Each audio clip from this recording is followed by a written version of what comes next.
Okay. So how are you guys liking evaluation and management? I like it a lot, actually. I'm still working on the ICD-10 codes. Does some of those trip me up a little bit? Mm-hmm. But I really like E&M. E&M, I don't want to say it's easy and jinx myself, but like it's not so bad.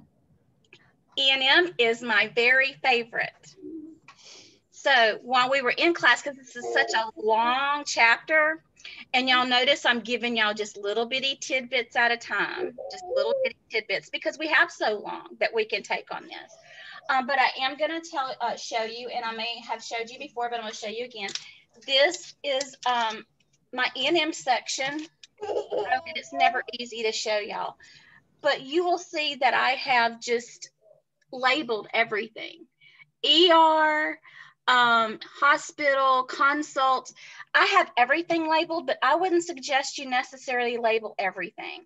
I would do hospital, ER, and there is one called Preventative Medicine. I think it's on page 37.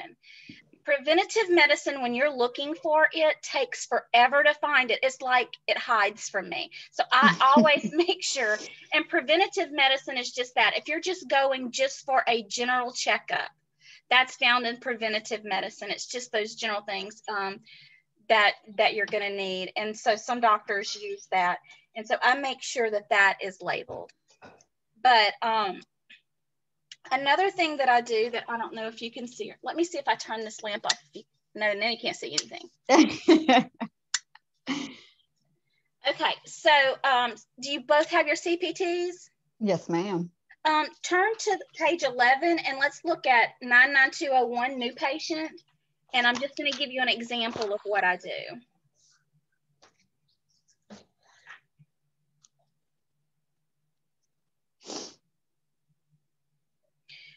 Okay, you see 99201 right there is office or other outpatient visit. And, you know, it says a few things. But then beside the bullet point, it says problem-focused history, problem-focused examination, straightforward medical decision-making. This is what I do on each one of those. I have PPS written beside it. Mm-hmm. I really think it's important for you to do this in new patient, established patient, consults, the ones that we're going to be using the most. Now, if I showed you every page, every one is not done for me. But I'm going to tell you when you're taking your test or when you're doing some other things, it's going to help. And I actually am going to do, we're going to have like some speed coding in just a minute. It will, sorry, it will help you when you're looking at certain things. Also, I like to circle my time in those paragraphs, like 25 minutes, 10 minutes. So if you looked at 99201 and you looked underneath, it says usually the presenting problems are self-limited or minor, and it's typically 10 minutes. I just like to either highlight or circle that 10 minutes because my eye goes to that. So if you get something that says new patient, office visit, 10 minutes from the doctor, you're automatically going to know what that, you know, it's going to go right there. That to me is why E&M makes so much sense, is because there's those little tools you can use that indicate where you need to go. Okay, so do you guys have any questions or anything that you want to talk about that's E&M related? I'm good.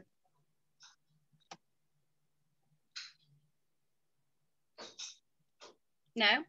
All right. No, I'm good. Okay, so I have my little cards already. Look, I wrote some little things down. So, all right. So this is going to be an established patient office visit. She spent 25 minutes with the doctor. She had a detailed history, a detailed exam, and her MDM, which is her medical decision-making, was moderate. Established patient, detailed history and exam, and the MDM was moderate. So if you had that tool in advance and you knew to do that, you would be looking for established patient DDM. Mm-hmm. All right. right, Rach, what did you get? 99214. 99214. Okay, I'm going to share with you as a coder. I used 99213 and 99214 more than I used any other ones. And let me tell you why. The doctors don't always love using 99215 because any CPT code that's in E&M, that's 5, is the most serious, and they're going to want medical records and special reports attached to those. So my doctors always like to use the 99213 and the 99214. Okay, y'all ready for the next one? Yes, ma'am. You are going to know this one because we just talked about it. This is a new patient. The doctor spent 10 minutes with this patient. It was a problem-focused history and exam, and the medical decision-making is straightforward. What you think, Angela? 99201. That's right. Something else I want to make the point of. Every one of your ones, like if it's 99211, 99201, 99, if it ends in a 1, that's going to be your straightforward. Your 5s are going to be your most comprehensive. So if you start thinking about the numbers, how they line up with your medical decision making, you're also going to start remembering. You're going to know what it is before. Right. That's an awesome tip. Thank you. I know. I've done this a couple of times. All right. So now we're going to go to consults. So I'm going to give you guys, take page 19 if you don't have those labeled. Again, I can just turn to mine because I have my little tab done. So this is an office consult. And if you'll look at our office consult, it doesn't matter if they're new or established. If you look on page 19, it says office or other outpatient consults, new or established. Okay? Most things are not that way. It has to be, it's separated, but the office consults are not. Okay. The doctor spent 60 minutes with the patient. It was a comprehensive history and exam, and the medical decision making was moderate.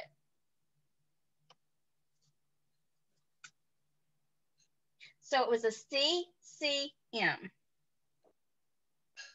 in 60 minutes.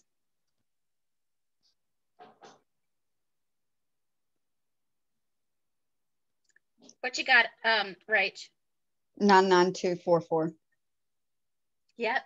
And do you see where your 4 there was moderate also? Yes, ma'am. And if you looked at your 99214 for your established patient, that's going to be moderate too. Right. High complexity is going to be your 5s. Comprehensives are going to be, well, I can't say comprehensive because sometimes those are used for your 4 too. But if you look, if you're just doing medical decision making, that 5 is going to be your highest. Okay. So now we're doing preventative medicine.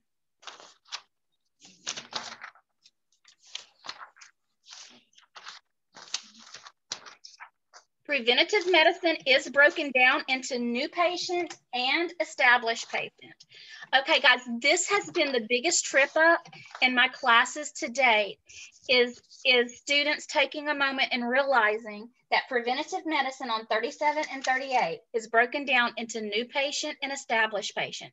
You always have to ask yourself, what is this animal? Is this animal new, or is this an, or is this an established? You have to make sure that you have that in your head, or you're going to miscode. Okay, so preventative medicine, established patient, 65 years or older.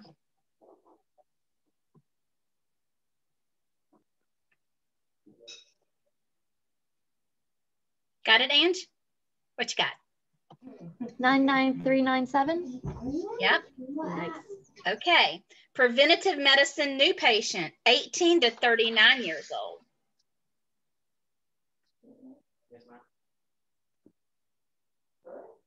Okay, Rach. 99385. That's right. Okay, now I am just going to shoot one out there, and I'm just going to let y'all freestyle it. Excuse me, goodness.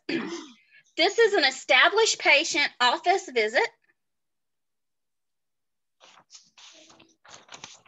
This patient is seeing a nurse practitioner for a blood pressure check, and it's only going to take 5 minutes. Mm.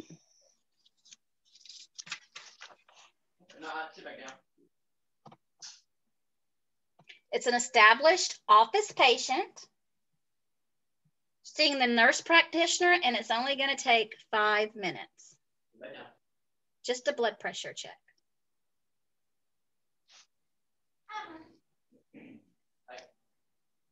Now stop and think about the number. It's only going to take 5 minutes, so we're going to be looking at a low number for that last number, right? Right. So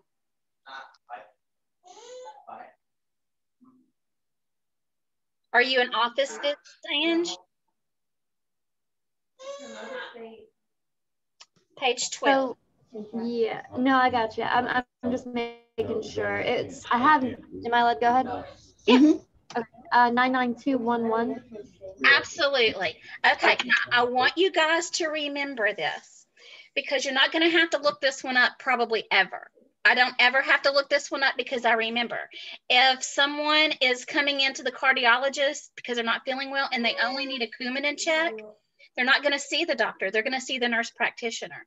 A nurse practitioner doesn't always get paid on the same level as a doctor does. So does that mean that a nurse practitioner won't ever get a 99212? Well, no, that's not what it means. But generally, you're looking at a 99211. Okay? All right. Let's talk about discharges, hospital discharges. Discharges are very, very easy because there's only 2 codes. You only have 2 to choose from. They're on page 19. So if you were going to do a hospital discharge that only took 30 minutes or less, what CPT code are you looking for? Right? 99238. Mm-hmm. I'm going to tell you something. 4 years in coding, I never used a 99238. I always use a 99239 because they're going to find a way to get that 30 minutes, right? Right. So, you know, never used a 99238. Always used a 99239. That's what they liked. So you might as well just get ready. If you saw a discharge, that's where we were going. And again, those are very, very simple. You're not going to have to ever look those up. You know, you're going to remember, oh yeah, those were only 2 codes. There was a 38 and a 39 and the, you know, so you're going to remember those. All right. So do you have any questions on any of the CPT codes that we looked at tonight? No? All right. I want to share my screen and show you guys a website where you can really, really dig into any, to me, it's a really cool website. So I'm going to share it so I can show you.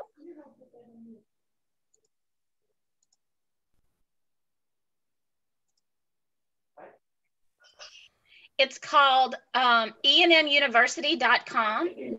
And can you guys see, you can see this, right? So number 1 says new office patients, and it says level 1, level 2, level 3, level 4, and level 5.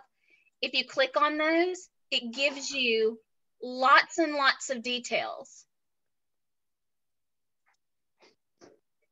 It's going to give you scenarios. It's going to give you a lot of different things. So I just thought that that was cool. I will make sure that I put that, well, I mean, if it's something you guys are interested in, just reach out to me and I'll tell you what it is. But it's the same thing that's in your book, except it's web-based.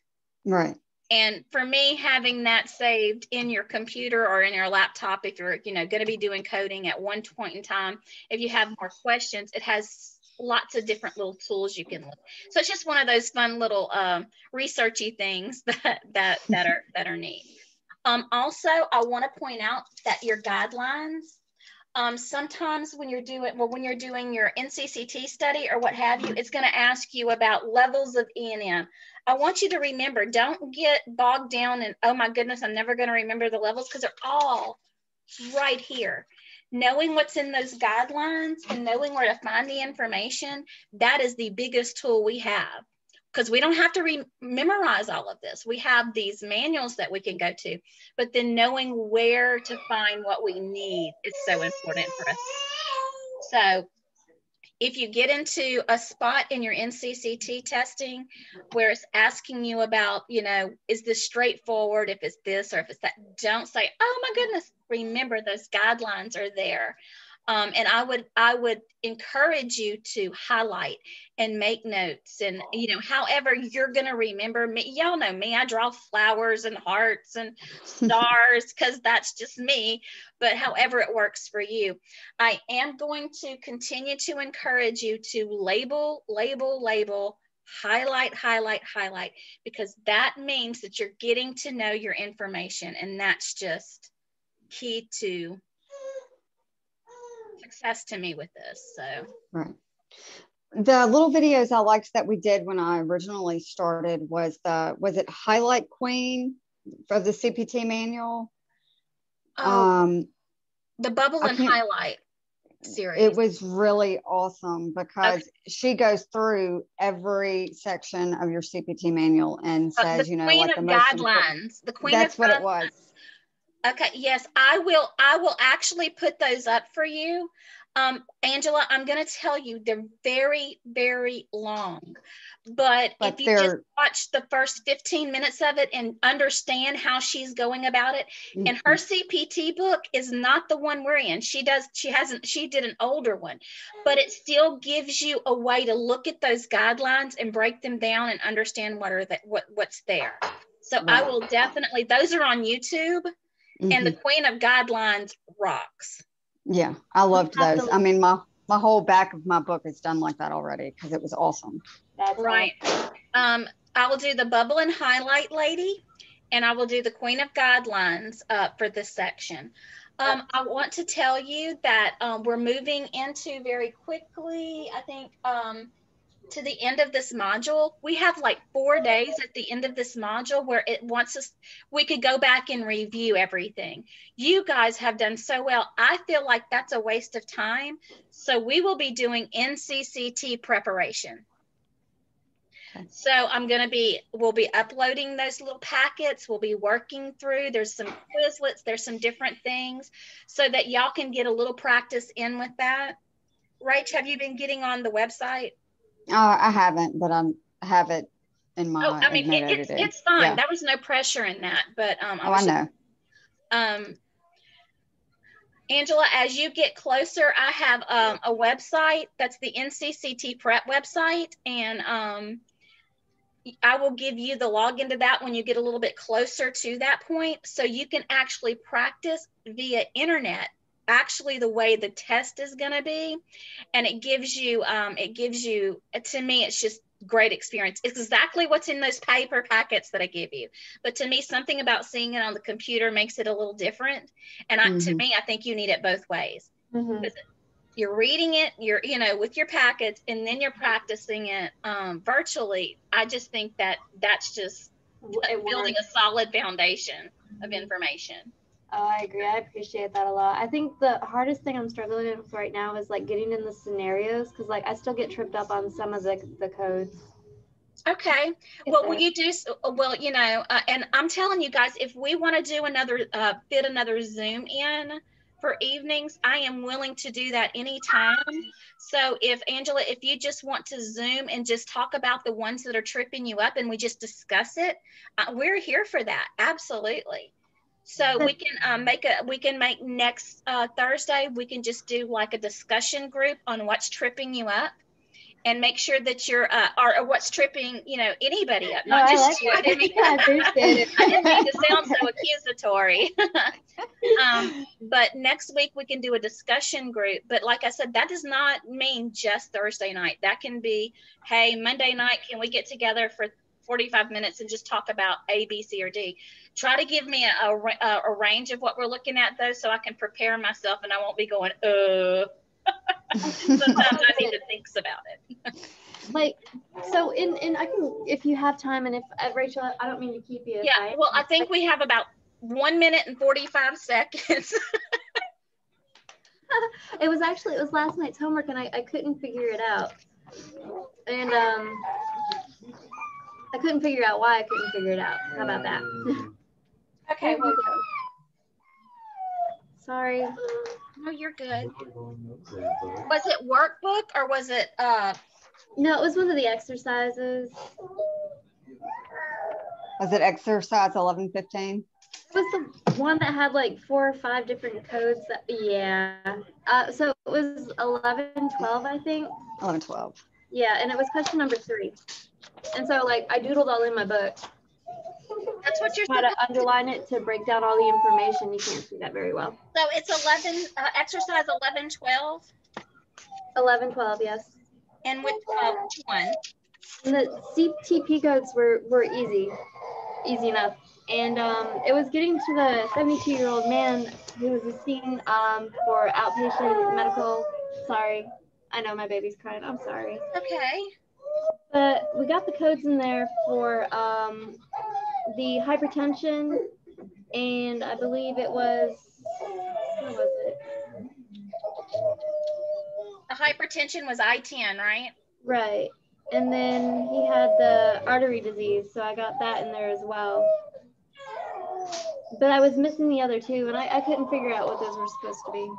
Okay, well, we're just gonna run out of time. Okay. So what I'm gonna do is I'm gonna actually circle that one, and I'm gonna actually work it myself. And what I'll do is I'll put up a little